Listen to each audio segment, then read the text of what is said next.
दिया गया है।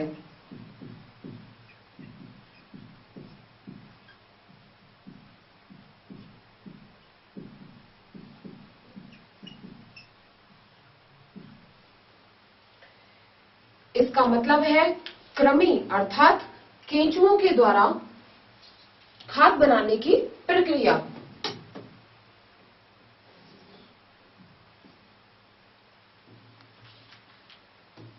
केंचुओं के द्वारा खाद लाल केंचुओं के साथ संपर्क में रहकर बनाई जाती है। जैसे कि लाल केंचुओं अथवा इनकी सहायता से, जैसे ये कोई लाल केंचुआ है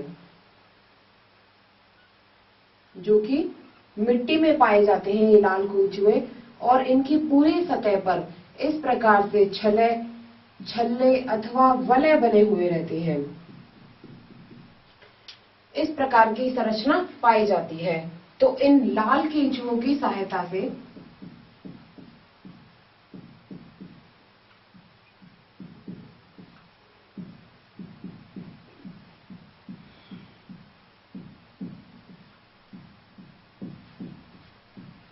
खाद निर्माण की प्रक्रिया को वर्मी कंपोस्ट कहा जाता है।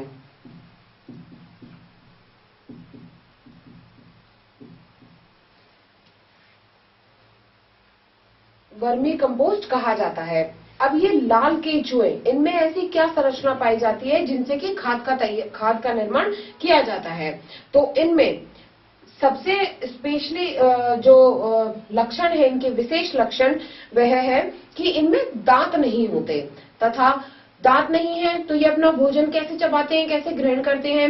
अर्थात दांत इनके शरीर में नहीं होते, लेकिन उनके स्थान पर भोजन को पीसने के लिए गिजार्ड नामक एक संरचना पाई जाती है।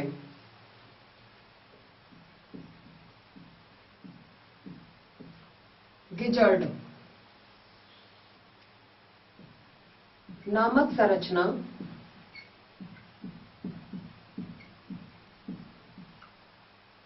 ये इसके बारे में फर्स्ट पॉइंट है। ये सेकंड पॉइंट है। ये वर्मी कंपोस्ट खाद निर्माण की एक प्रक्रिया है जिसमें लाल केंचुओं के अंदर गिजार्ड नामक संरचना पाई जाती है। विशेष प्रकार की संरचना होती है जो कि भोजन को पीसने के लिए काम में आती है।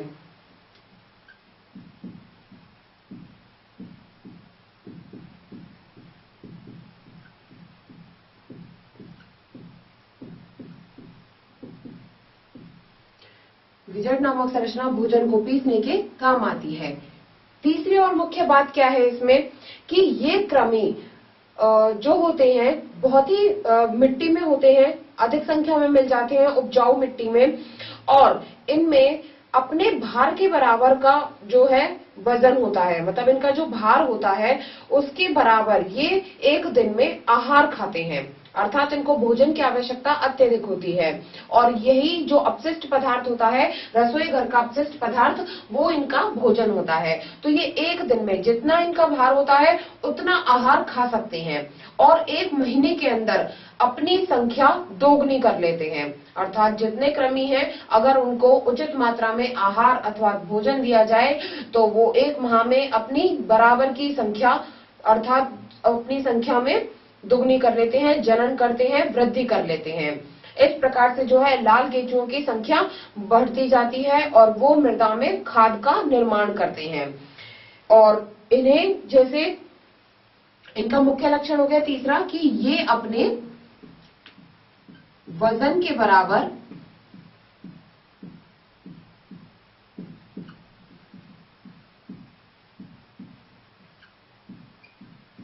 आहार खा लेते हैं।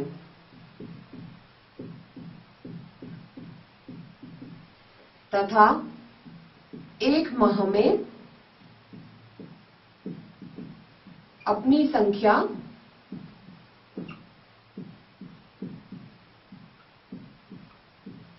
दोगुनी कर लेते हैं।